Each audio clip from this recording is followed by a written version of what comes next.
Assalamualaikum warahmatullahi wabarakatuh. Perkenalkan, nama saya Eka Ratnasari, Standbook A1119058 dari kelas B angkatan 2019 semester 5, program studi pendidikan bahasa dan sastra Indonesia. Baiklah, sebelumnya yang saya hormati dosen pengampu mata kuliah pembelajaran mikro atau micro teaching, dengan hormat saya sebut namanya Ibu Dr. Siti Harisa SAG MHum. Baiklah, di sini saya perwakilan dari kelompok 10 yang akan membuka presentasi pada mata kuliah ini, yaitu kita akan membahas pada poin keterampilan menutup pembelajaran. Baik, di sini saya hanya akan menjelaskan terkait pengertian keterampilan menutup pembelajaran. Selanjutnya untuk poin-poin yang berikutnya akan dijelaskan oleh teman saya. Oke, di sini saya akan menjelaskan pengertian keterampilan menutup pembelajaran. Pada umumnya, keterampilan menutup pembelajaran diartikan sebagai suatu kegiatan mengakhiri pembelajaran. Mengakhiri pembelajaran yang dimaksud ini adalah mengakhiri pembelajaran dari satu pelajaran kemudian digantikan oleh pelajaran yang berikutnya, atau mengakhiri pembelajaran karena telah selesainya program pembelajaran pada satu hari itu. Selain makna menutup pembelajaran yang telah saya jelaskan barusan, seharusnya kegiatan menutup pembelajaran dimaknai secara luas atau lebih jelas lagi, yaitu selain bentuk mengakhiri kegiatan pembelajaran juga dengan kegiatan menutup pembelajaran dimaksudkan sebagai salah satu upaya refleksi untuk menyimpulkan guna memberikan pemahaman yang menyeluruh kepada peserta didik mengenai proses dan hasil pembelajaran yang telah dilakukan pada saat itu. Di sini maksudnya adalah selain kita menutup kegiatan pembelajaran, kegiatan ini juga berguna untuk merefleksi atau kegiatan merefleksi menyimpulkan bahwa telah selesai suatu program yang kita lakukan pada saat itu, seperti itu. Kemudian menutup pembelajaran dapat diartikan sebagai kegiatan yang dilakukan untuk mengakhiri pembelajaran dengan maksud memberikan gambaran menyeluruh tentang apa yang telah dipelajari oleh peserta didik. Jadi setelah kita menutup pembelajaran, kita harus memberikan gambaran kepada peserta didik tentang apa yang telah mereka pelajari. Ya, seperti itu. Kemudian yang harus kita ketahui di sini bahwa ada dua unsur penting yang terkait dengan pengertian menutup pembelajaran, yaitu yang pertama, kegiatan mengakhiri pembelajaran, yaitu yang dimana maksudnya adalah merupakan suatu kegiatan yang menandakan bahwa telah selesainya suatu kegiatan atau suatu unit pembelajaran tertentu atau program tertentu. Dan yang kedua, memberikan gambaran tentang hasil yang telah dicapai. Di sini terkait dengan pernyataan pada poin pertama. Jadi memberikan gambaran tentang hasil yang telah dicapai, maksudnya setelah kegiatan pembelajaran itu kita harus bisa memberikan gambaran bahwa kegiatan ini telah selesai dan memberikan pemahaman kepada siswa tentang hasil proses pembelajaran yang telah dilakukan.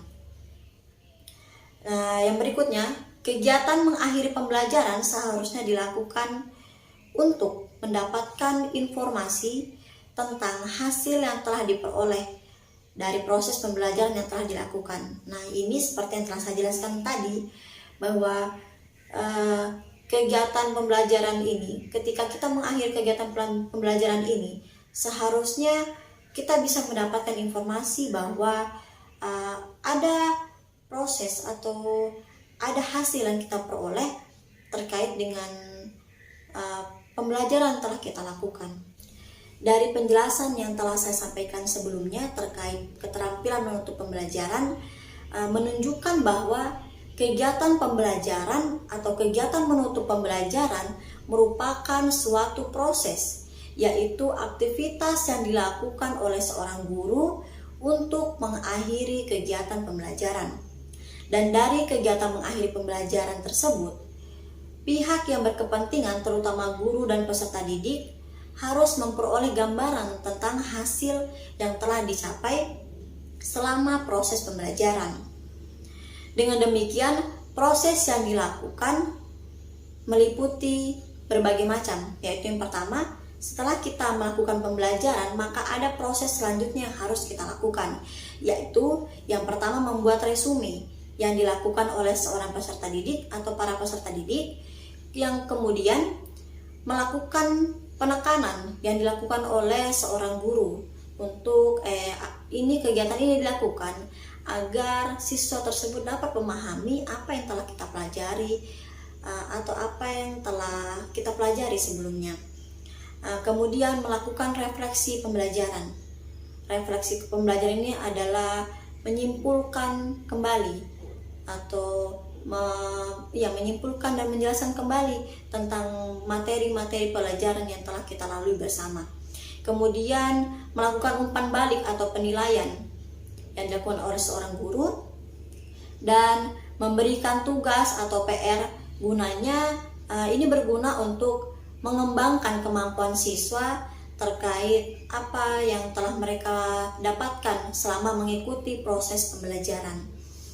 Dan ketika semua telah dilakukan, dari membuat resume, melakukan penekanan, melakukan refleksi pembelajaran atau melakukan kesimpulan dan pemahaman terakhir mengenai apa yang telah disampaikan, jika seluruh rangkaian kegiatan ini telah selesai, maka yang terakhir adalah kegiatan menutup pembelajaran. Kegiatan ini dilakukan dengan cara berdoa bersama. Tetapi sebelum berdoa bersama, guru memberikan kesempatan kepada para peserta didik untuk menyimpulkan kembali tentang apa yang telah diperoleh, apa yang telah dipelajari selama proses pembelajaran itu. Itulah tadi yang dapat saya jelaskan terkait keterampilan menutup pembelajaran pada poin pengertian menutup pembelajaran. Dan tadi juga telah saya jelaskan ada dua unsur penting yang terdapat pada kegiatan pembelajaran. Kemudian ada hal-hal yang harus atau proses yang harus kita lakukan setelah pembelajaran itu berlangsung. Oke, baik. Mungkin hanya itu saja yang dapat saya sampaikan. Kurang lebihnya saya mohon maaf. Selanjutnya untuk materi untuk indikator-indikator atau poin yang berikutnya terkait keterampilan menutup pembelajaran akan dijelaskan oleh rekan saya, Nurul Anissa. Perkenalkan, nama saya Nurul Anissa, stambuk A11-19077. Saya akan melanjutkan materi dari teman saya. Materi selanjutnya yaitu tujuan kegiatan menutup pembelajaran. Tujuan yang pertama yaitu untuk memberikan pemahaman yang utuh kepada peserta didik terhadap materi pokok atau kegiatan pembelajaran yang telah dilakukan. Artinya, melalui kegiatan menutup pembelajaran, peserta didik diharapkan dapat memperoleh pemahaman atau penguasaan materi yang sempurna. Tidak hanya penguasaan materi yang sepotong-sepotong, tetapi memperoleh pemahaman secara keseluruhan dari materi yang telah diajarkan oleh guru. Tujuan yang kedua yaitu agar memantapkan pemahaman peserta didik terhadap materi pokok atau kegiatan pembelajaran yang telah dilakukan. Artinya, pada kegiatan menutup pembelajaran, guru bisa memantapkan pemahaman peserta didik dengan cara membuat rangkuman dari materi yang telah dijelaskan. Tujuan yang ketiga yaitu untuk mengetahui tingkat pencapaian hasil pembelajaran yang telah diperoleh peserta didik, sekaligus berfungsi sebagai umpan balik bagi guru. Jadi dengan kegiatan menutup pembelajaran ini, guru bisa mengetahui sampai di mana tingkat pencapaian peserta didik. Guru juga dapat melakukan umpan balik dengan peserta didik melalui pertanyaan yang dilontarkan oleh peserta didik ataupun guru itu sendiri. Tujuan yang keempat yaitu untuk memberikan tindak lanjut yang diperlukan sesuai dengan proses dan hasil pembelajaran yang telah dicapai oleh peserta didik. Nah, biasanya pada kegiatan akhir pembelajaran ini, guru memberikan tugas ataupun pekerjaan rumah kepada siswa untuk lebih mengoptimalkan capaian pembelajaran. Materi selanjutnya yaitu prinsip kegiatan menutup pembelajaran. Prinsip yang pertama yaitu jenis-jenis atau unsur kegiatan yang dilakukan dalam menutup pembelajaran semuanya bersifat pilihan atau alternatif. Di sini itu guru diharapkan dapat mengembangkan jenis-jenis kegiatan lain yang dapat dilakukan sebagai alternatif dalam menutup pembelajaran. Kegiatan pilihan atau alternatif yang dilakukan bisa berupa merangkum, mengajukan pertanyaan, menyimpulkan, memberikan tugas, refleksi, dan memberikan tes. Prinsipnya itu jenis kegiatan apapun yang dipilih dan ditetapkan oleh guru harus berorientasi pada tujuan pembelajaran itu sendiri, yakni mengantarkan siswa agar dapat memahami secara utuh tentang materi yang dipelajari, serta dapat mengetahui tingkat capaian hasil belajarnya. Prinsip yang kedua, yaitu penerapan setiap unsur dalam menutup pembelajaran didasarkan pada prinsip atau aturan yang jelas. Prinsip ini tuh diharapkan dapat menjadi faktor kekuatan dalam seluruh aktivitas pembelajaran. Oleh karena itu, kegiatan menutup pembelajaran tidak dianggap hanya sebagai aktivitas rutin tanpa tujuan yang jelas. Akan tetapi sebaliknya, menutup pembelajaran harus dilakukan secara terencana dan logis, sehingga dapat membantu siswa untuk memahami dengan jelas, analitis, dan komprehensif terhadap hal-hal yang telah dipelajarinya. Prinsip yang ketiga yaitu dalam memilih dan menetapkan setiap jenis kegiatan untuk menutup pembelajaran harus memperhatikan prinsip kebermaknaan, efektivitas dan efisiensi waktu, dan berkesinambungan. Kebermaknaan artinya itu jenis-jenis kegiatan yang digunakan harus memiliki nilai atau makna, terutama bagi siswa, yaitu sebagai upaya yang dapat membantu siswa memiliki pemahaman yang lebih baik.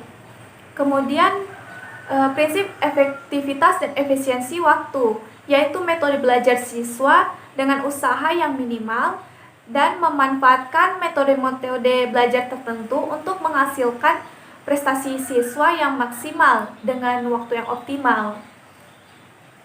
Yang terakhir yaitu berkesinambungan. Artinya pemilihan yang tepat terhadap setiap jenis kegiatan yang digunakan untuk menutup pembelajaran harus terus-menerus dilakukan sehingga penutupan pembelajaran selamanya selalu terkontrol dan selalu memperoleh hasil yang efektif dan efisien. Selanjutnya materi akan dijelaskan oleh teman saya. Perkenalkan, nama saya Arlita Indah Pratiwi, Stambuk A11119057. Saya akan menjelaskan komponen keterampilan menutup pembelajaran. Ada 8 komponen keterampilan menutup pembelajaran. Komponen yang pertama yaitu bersama peserta didik membuat resume atau kesimpulan. Kegiatan ini dilakukan untuk memantapkan pokok-pokok materi yang telah disajikan. Kegiatan merangkum dan menarik kesimpulan dapat dilakukan oleh siswa di bawah bimbingan guru. Komponen yang kedua yaitu menarik manfaat belajar dalam kehidupan sehari-hari dan mengaitkan dalam kehidupan nyata. Hal ini bertujuan untuk menggugah peserta didik untuk berinovasi dan kreatif dalam memaknai suatu pembelajaran. Komponen yang ketiga, memberikan penekanan. Kegiatan memberikan penekanan dapat dilakukan dengan meminta siswa untuk menyimpulkan kembali hasil pembelajaran yang telah diperoleh. Komponen yang keempat yaitu melakukan refleksi. Kegiatan ini dapat berupa memberi waktu kepada siswa untuk berpikir atau merefleksikan apa manfaat dari pengetahuan dan keterampilan yang baru saja ia peroleh. Kemudian, ia dapat membuat rencana sebagai manfaat dari pembelajaran hari itu. Komponen yang kelima, melakukan umpan balik atau penilaian. Dalam melakukan penilaian, ada 5 cara. Yang pertama, memberikan evaluasi berupa pertanyaan-pertanyaan lisan maupun tertulis yang sudah disiapkan di dalam RPP. Yang kedua, mendemonstrasikan keterampilan. Misalnya, setelah membuat karangan, guru meminta siswa untuk membacakan dan menjelaskan isi karangannya. Yang ketiga, mengaplikasikan ide baru pada situasi lain. Misalnya, peserta didik diminta untuk mengerjakan soal dengan menggunakan rumus yang sama, tetapi dengan kasus-kasus yang berbeda. Yang keempat, mengekspresikan pendapat peserta didik. Misalnya, setelah melakukan permainan peran, peserta didik diminta memberi tanggapan tentang permainan peran yang baru saja dilakukannya. Kemudian yang kelima, memberikan soal-soal tertulis. Dengan memberikan soal-soal tertulis, guru dapat mengetahui hasil belajar peserta didik. Lanjut, komponen yang keenam yaitu memberikan apresiasi terhadap pembelajaran. Memberikan apresiasi dapat dilakukan dengan memuji hasil yang telah dicapai peserta didik atau bisa juga menyebutkan nama-nama peserta didik yang paling berpartisipasi dalam pembelajaran hari itu. Komponen yang ketujuh yaitu memberi PR, tugas latihan membaca, dan lain-lain. Memberikan tugas atau PR berguna untuk membiasakan peserta didik mengulang kembali pelajaran sehingga memantapkan pengalaman belajar peserta didik. Biasanya, guru juga menugaskan peserta didik untuk membaca materi-materi yang akan dibahas pada pertemuan selanjutnya. Komponen yang terakhir atau yang ke-8 yaitu menutup dengan doa. Dalam kegiatan ini, guru meminta salah satu siswa untuk memimpin doa penutup. Baik, itulah tadi pemaparan materi dari kelompok kami, kelompok 10, dengan judul Keterampilan Menutup Pembelajaran. Lebih dan kurangnya, kami mohon maaf. Wassalamualaikum warahmatullahi wabarakatuh.